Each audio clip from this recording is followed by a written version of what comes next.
Hi all of you welcome back to Rama Reddy maths academy. ఈ video ఏంటి అని అంటే మనకి ఎన్ఎల్ఎల్పిలో ఉన్నటువంటి unit 4 optimization solutions or operation research వాళ్ళకు కూడా ఉందండి. అందులో ఉన్నటువంటి కాన్సెప్ట్ ఏంటిది, నాన్ లీనియర్ ప్రోగ్రామింగ్ ప్రాబ్లం. ఒకవేళ కనుక మీరు ఈ వీడియో ఫస్ట్ టైం చూస్తే దీని ముందు వీడియోలో అసలు లీనియర్ ఏంటి, నాన్ లీనియర్ ఏంటి అండ్ నాన్ లీనియర్ ప్రోగ్రామింగ్ ప్రాబ్లమ్ని ఎన్ని విధాలుగా డివైడ్ చేశారు, వాట్ ఆర్ ద మెథడ్స్, ఏ మెథడ్కి ఏ కండిషన్స్ యూజ్ చేయాలనేది దీని ముందు వీడియోలో చెప్పాను, డిస్క్రిప్షన్లో ఇచ్చాను, అక్కడికి వెళ్ళి చెక్ చేసుకోండి. తర్వాత ఇది చూడండి, క్రిస్టల్ క్లియర్గా అర్థమవుతుంది. బట్ మీకోసం వీడియో పోస్ట్ చేస్తున్నాను కాబట్టి కంపల్సరీ ఒక లైక్ ఇవ్వండి, ప్రతి ఒక్కరికి షేర్ చేయండి యూస్ఫుల్ కంటెంట్. చూడండి అమ్మా, ఎగ్జామ్లో మీకు ఏది మెన్షన్ చెయ్యరు, non linear programming problem without constraints అని కూడా మెన్షన్ చెయ్యరు. ఓకే, బట్ నాకు తెలిసి ఒక్కొక్కసారి అడుగుతారు విత్ అండ్ వితౌట్ అనేసి. మనకి తెలుసు కదా, ఇది 7-8లో వస్తుంది. ఓకే, ఇక్కడ ఏం చేయాలి అని అంటే క్వశ్చన్ ఇలానే ఇచ్చారు ఎగ్జామ్లో. మరి మనం ఏమని ఐడెంటిఫై చేయాలి? ఫస్ట్ ఆఫ్ ఆల్ ఇచ్చినటువంటి ఆబ్జెక్టివ్ ఫంక్షన్ అనేది ఓన్లీ ద ఆబ్జెక్టివ్ ఫంక్షన్ ఇచ్చారు. యాక్చువల్గా మనకి ఎల్పిపిలో ఆబ్జెక్టివ్ ఫంక్షన్తో పాటు with constraints and without constraints ఇస్తారు, రైట్? కన్స్ట్రెంట్స్ ఇస్తారు, సబ్జెక్ట్ టు ద కన్స్ట్రెంట్స్ ఇస్తారు. కానీ ఇక్కడ ఏంటిది, ఓన్లీ జెడ్ ఇచ్చారు. నాకు ఏం కనుక్కోమన్నారు? Find the relative maxima or minima. ఇచ్చినటువంటి దిస్ ఫంక్షన్ ఈజ్ మ్యాక్సిమా అవుతుందా, మినిమా అవుతుందా? ఏంటి, without subject to the constraints అంటే మనకి వితౌట్ కన్స్ట్రెంట్స్ ఇచ్చారు. వితౌట్ కన్స్ట్రెంట్స్ ఇచ్చినప్పుడు మనకి రెండు మెథడ్స్ ఉన్నాయండి, ముందు వీడియోలో చెప్పాను. వితౌట్ కన్స్ట్రెంట్స్లో ఒకటి మనకి క్వాడ్రటిక్ ఫామ్ చేస్తాము అండ్ ఇంకొకటి నాన్ క్వాడ్రటిక్ ఫామ్. మరి క్వాడ్రటిక్ ఫామ్లో ఏం చేస్తామంటే చెప్పాను. ఈ నాన్ క్వాడ్రటిక్ అంటే ఏంటిది, మనకి ఇక్కడ క్వాడ్రటిక్ అంటే ఇచ్చినటువంటి total solution all the powers same quadratic లో ఉండాలి. మరి ఉన్నాయా? ఇక్కడ 2 ఉంది, ఇక్కడ 2 ఉంది, ఇక్కడ 2, ఇక్కడ ఎంత ఉంది? 1, ఇక్కడ 1, ఇక్కడ 1. అంటే ఇది క్వాడ్రటిక్ కాదు, ఫస్ట్ డిసైడ్ చేయండి. తర్వాత నాన్ క్వాడ్రటిక్ అంటే పవర్స్ అన్ని అన్ఈక్వల్ గా ఉంటాయి. అంటే ఇదేంటిది, నాకు వితౌట్ కన్స్ట్రెంట్స్లో నాన్ క్వాడ్రటిక్ ఫార్మ్స్ యూజ్ చేయాలి. మరి నాన్ క్వాడ్రటిక్ ఫార్మ్స్ యూజ్ చేయాలంటే ఏ మెథడ్ యూజ్ చేయాలో చెప్పాను. ఏంటిది, హెసియన్ మ్యాట్రిక్స్ యూజ్ చేసి మనం మ్యాక్సిమా మినిమాని ఫైండ్ అవుట్ చేస్తాం. దానికోసం మీ అందరికీ ఫస్ట్ హెసియన్ మ్యాట్రిక్స్ ఆల్రెడీ నేను స్పెషల్ వీడియో చేశాను, చూడకపోతే డిస్క్రిప్షన్లో ఇస్తాను, చూడండి. ఇక్కడ నేను ఆల్రెడీ సాల్వ్ చేస్తాను, బట్ డీటెయిల్గా కావాలంటే మీకు అక్కడ కూడా చెక్ చేసుకోండి బెట. First, what is the given function here the function ఏం లేదండి, ఫంక్షన్ లో ఎన్ని వేరియబుల్స్ ఉన్నాయి? x1, x2, x3. This is nothing but Z also, దీన్ని జెడ్ అని కూడా అంటాము. Okay, which is equal to what? ఏమేమి ఇచ్చారు? x1 square plus x2 square plus x3 square minus 4x1 minus 8x2 minus 12x3 plus 100. Okay, ఇక్కడ ఇది ఇచ్చిన తర్వాత మనకేం కావాలి? We have to write the Hessian matrix. ఒకవేళ మీకు రాయడం రాదు, ఎగ్జామ్లో ఎలా గుర్తు పెట్టుకోవాలి హెసియన్ మ్యాట్రిక్స్ అన్న వాళ్ళకి టెక్నిక్ చెప్తాను, చూడండి. హెసియన్ మ్యాట్రిక్స్ ఇంతవరకు మీకు తెలియదు, హెసియన్ మ్యాట్రిక్స్ అన్న వాళ్ళ కోసం ఏం లేదు బెట. హెసియన్ మ్యాట్రిక్స్ని ఇలా రాస్తాము. ఏంటిది, ఇది ఎఫ్ కదండి, ఎఫ్. ఓకే, ఎఫ్ కాబట్టి ఫంక్షన్ ఎఫ్ అనుకున్నాను. ఎన్ని? x1, x2, x3 ఉంది కాబట్టి do F by doe x1 అనండి. First one is x1, doe F by doe x2, doe F by doe x3. ఏమని ఇచ్చాను? x1, x2, x3. Same 3/3 matrix రాయండి, చెప్తాను. ఇది ఏషన్ కాదు, దీన్ని ఏషన్లోకి ఎలా రాయాలో ఎగ్జామ్లో గుర్తులేని వాళ్ళ కోసం చెప్తున్నాను. డో ఎఫ్ ఈజీగా గుర్తుపెట్టుకోవడానికి. Doe F by doe x2, doe F by doe x3. ఇంతేనా అంటారు. Doe F by doe x1, doe F by doe x2, doe F by doe x3. ఏం లేదు బేటా, ఈ ఫస్ట్ రోని మీకు అర్థం కావడానికి రాస్తున్నా. డో బై డో x1తో ప్రోడక్ట్ చేద్దాం, సెకండ్ రోని doe by doe x2 and third రోని డో బై డో x3 చేస్తే వచ్చేది Hessian matrix. Doe by doe x1 అంటే డో ఏమవుతుంది, doe square F by doe x1 అంటే doe x1 square. Okay, next ఇదేమవుతుంది, doe square F doe x1 doe x2 ఏమవుతుంది, do x1 doe x2. ఇది multiply చేస్తే doe square do x1 doe x3 ఏమవుతుంది, do x1 doe x3. అటు పక్కకు రండి, don't worry, నేను ముందు రాశాను x1. ఓకే, ఇప్పుడు దీంతో ప్రోడక్ట్ చేస్తే doe square F by doe x1 doe x2 doe square F by doe x2 square, x2తో చేస్తున్నాను. ఇక్కడ ఏమవుతుంది, doe square F by doe x2 doe x3. Okay, ఇక్కడ x3తో అంటే doe square F by doe x1 doe x3. Next doe square F by doe x2 doe x3 doe square F by doe x3 square. అర్థమైంది కదా, ఎగ్జామ్లో మీకు గుర్తు లేదు హెషెడ్ matrix అన్న వాళ్ళు ఈ విధంగా ఈ లాజిక్ యూజ్ చేస్తే రాస్తే వచ్చేది దిస్ ఈజ్ మై హెషెడ్ మ్యాట్రిక్స్. మరి ఇక్కడ నేను ఏమంటున్నానంటే దీనికి మ్యాక్సిమా మినిమా ఏ విధంగా చెప్తారు మేడం మీరు అనంటే ఇచ్చినటువంటి వాల్యూస్ని బేస్ చేసుకొని find all these derivatives. Okay, చేసి సబ్స్టిట్యూట్ చేసినాక ఒక కండిషన్ అనేది సాటిస్ఫై చేయాలి. ఆ కండిషన్ ఏంటో కూడా చెప్తాను చూడండి. ఇఫ్ ఇక్కడ రాస్తున్నాను condition, if the determinant of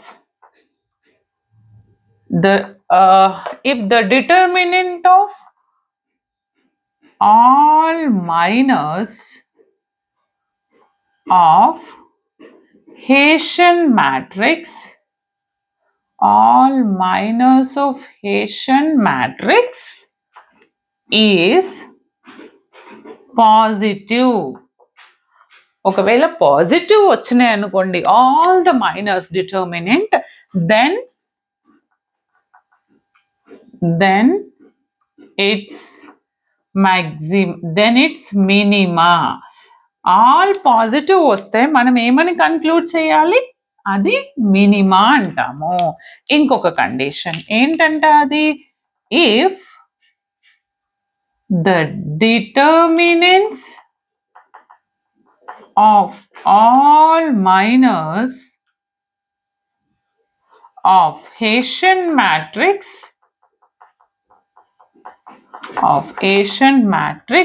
are ఎలా వస్తాయంట, negative positive negative so on ఇలా రిపీట్ అయితే, అంటే పాజిటివ్ నెగటివ్ పాజిటివ్ ఆల్టర్నేట్ గా రిపీట్ అయితే then it's మ్యాక్సిమా.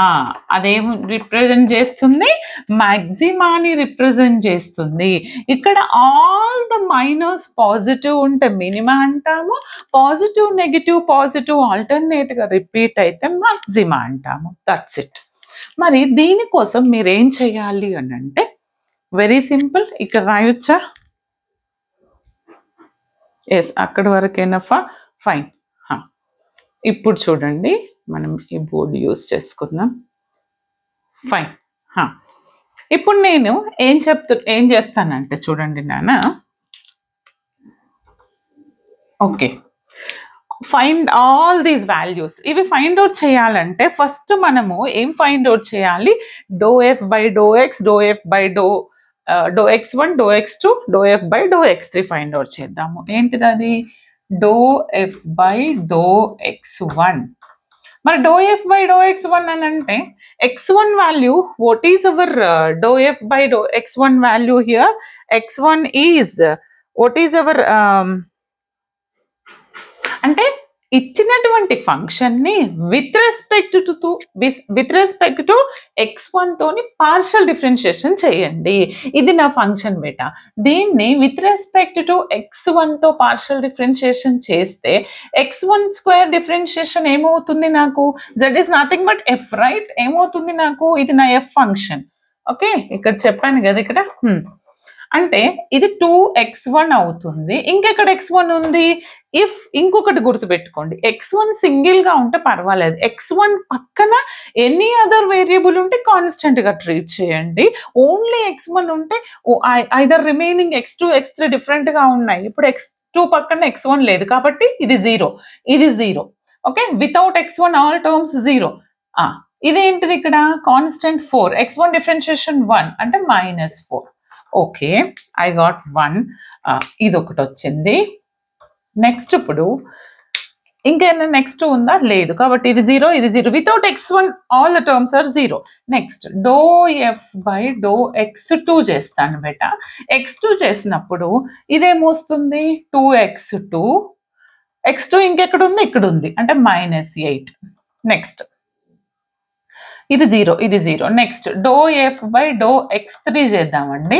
ఇదేమొస్తుంది? 2x3 - 12. Yes, clear? తర్వాత నేనేం చేయాలి అని అంటే I need to substitute x1 x2 x3 values. ఆ తర్వాత దానికంటే ముందు చూడండి, ఒక్కసారి వినండి, అస్సలు కన్ఫ్యూజ్ అవ్వద్దు. ∂f/∂x1 మనకు కావాలి ∂f/∂x1. అంటే దీన్ని నేను 2 సార్లు చేశాను అనుకోండి, ఇంకొకసారి చేశాను అనుకోండి, అంటే ∂x1 ఆఫ్ ∂f/∂x1. ఇంకొకసారి చేస్తే నాకు ఎంత వస్తుంది చెప్పండి? 2x1ది కాస్త 2 వస్తుంది. డన్. నెక్స్ట్ ఓకే, మళ్ళీ సేమ్ దీన్నే ఇంకెక్కడెక్కడ కావాలి మనకి? సరే, మీకు అలా కాదు, ఇంకొక స్టెప్ రాస్తుంది. ఇప్పుడు దీన్ని మళ్ళీ డబుల్ చేస్తున్నా, అంటే ∂2f/∂x2². అంటే నాకేమొస్తుంది? 2 వస్తుంది. ∂2f/∂x3² అంటే ఎంత వస్తుంది? 2 వస్తుంది. సరే, ఫైన్. నాకు ఇప్పుడు చూడండి, ఈ వాల్యూ వచ్చింది, ఈ వాల్యూ వచ్చింది, ఈ వాల్యూ. నేను ఇంకేం కనుక్కోవాలి? ∂2f/∂x1 x2 ఎక్కడెక్కడ ఉంది? ∂2f/x1 x2 అంటే ఇవి రెండు సేమ్, రైట్? అంటే ∂2f/∂x1 అంటే దీన్ని నేను విత్ రెస్పెక్ట్ టు x2 చేయాలి ఒకటి, అంటే ∂x2 ఆఫ్ ∂f/∂x1 చేస్తే నీకు వచ్చేదే ∂2f/∂x1 ∂x2. అవునా? దీన్ని విత్ రెస్పెక్ట్ టు x2 చేశాను అనుకోండి, నాకు ఎంత వస్తుంది? This value is 0. Why? Because there is no x2. Same. తర్వాత ఓకే, అంటే ఈ 2 ప్లేసుల్లో ఇది 0 వచ్చింది. తర్వాత ఇంకేముంది తర్వాత? ∂2f/∂x2 x3 x2 x3 x2 x3 ఇవి 2 వాల్యూస్, రైట్? అంటే నేను ఏం చేస్తాను ఇక్కడ? ∂x3 ఆఫ్ ∂f/∂x2 చేస్తే ఇక్కడ నాకు x2 టర్మ్ x3తో చేస్తున్నా, లేదు x3 కాబట్టి 0 వచ్చింది. ఇవి 2 వాల్యూస్ వచ్చేసినాయి. డన్. తర్వాత నాకు x3, ఇగో ఇవి 2 సేమ్. అవునా? ఇవి 2 సేమ్ కాబట్టి అంటే ∂f/∂x3ని ∂x1తో చేస్తా. అంటే ఇక్కడ నేను ఏం చేస్తా? ∂x1 ఆఫ్ ∂f/∂x3 చేస్తే ∂2f/∂x1 x3 వస్తాయి. ఇవి 2 వాల్యూస్ వస్తాయి. x3ని ∂f/∂x3ని విత్ రెస్పెక్ట్ టు x1. మరి x3లో x1 ఉందా? లేదు, కాబట్టి this is also 0. Okay madam, మీరంతా చేశారు, కరెక్టే.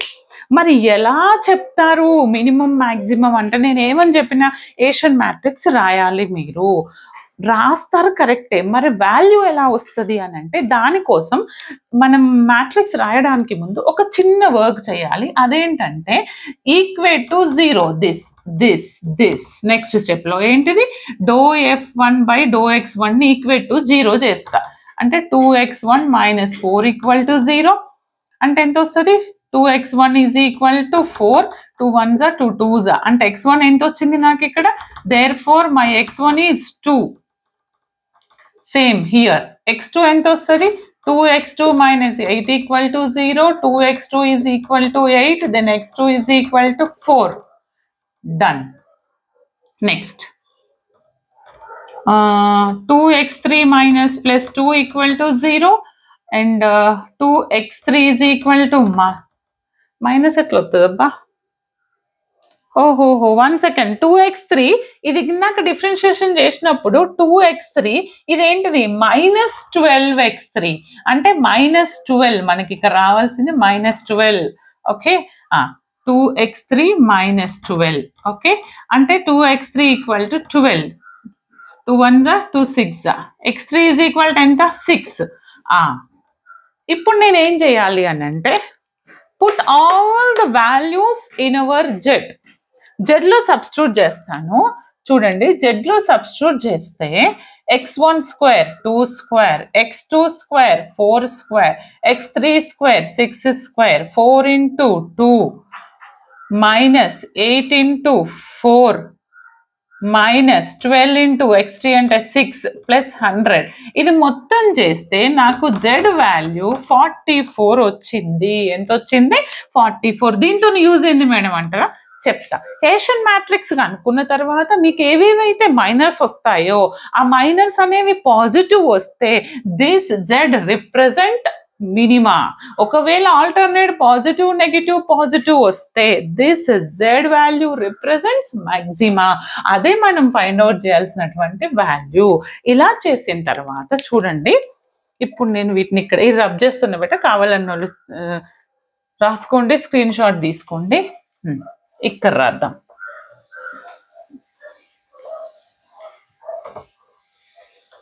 సరే కనిపిస్తుంది కదా రైట్ సార్ ఎస్ క్లియర్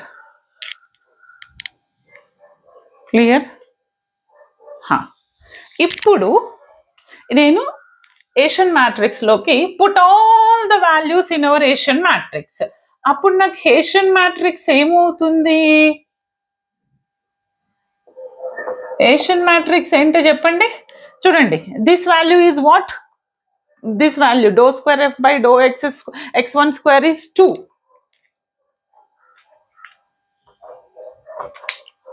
ఎంత వచ్చింది 2 dou square f by dou x2 square is also 2 dou square f by dou x3 square is also 2 then remaining all the values ఈ remaining values ఎంత వచ్చినాయి 0 లో వచ్చినాయి right as it is okay ఇప్పుడు అసలు job start అవుతుంది ఏమంటున్నాను if the determinant find the det of the all the values Hessian matrix రాసిన తర్వాత హేషియన్ మ్యాట్రిక్స్ యొక్క ఫస్ట్ మైనర్ ఎలా రాయాలంటే ఫస్ట్ మైనర్ A1 మీరు ఏమనుకోండి ఫస్ట్ మైనర్ A1 అనుకుంటే ఏంటిది మేడం ఆ A1 అని అంటే A1 అంటే ఫస్ట్ మైనర్ అంటే ఫస్ట్ రోలో ఫస్ట్ ఎలిమెంట్ ఫస్ట్ మైనర్ ఎంత దట్ వాల్యూ ఈజ్ 2 డెట్ కనుక్కుంటాం డెట్ కనుక్కున్నా దీనికి డెట్ డైరెక్ట్ 2 అని రాస్తాం దీని యొక్క det of this okay and next minor అంటే నెక్స్ట్ 2/2 మ్యాట్రిక్స్ ఏంటిది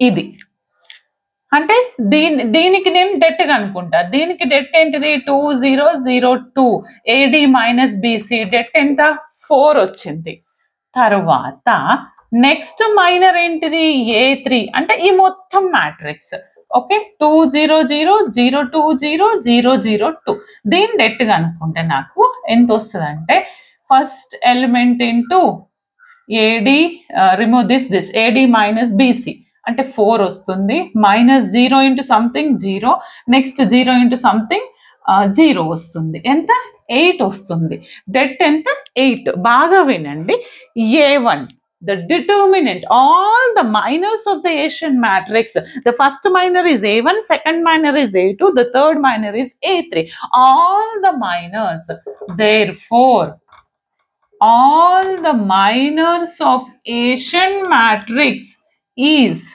what all the minors of the Asian matrix is positive ఇక్కడ చెప్తున్నాను if all the determinants all the minors of the Asian matrix is positive అయితే then the z value represents minima.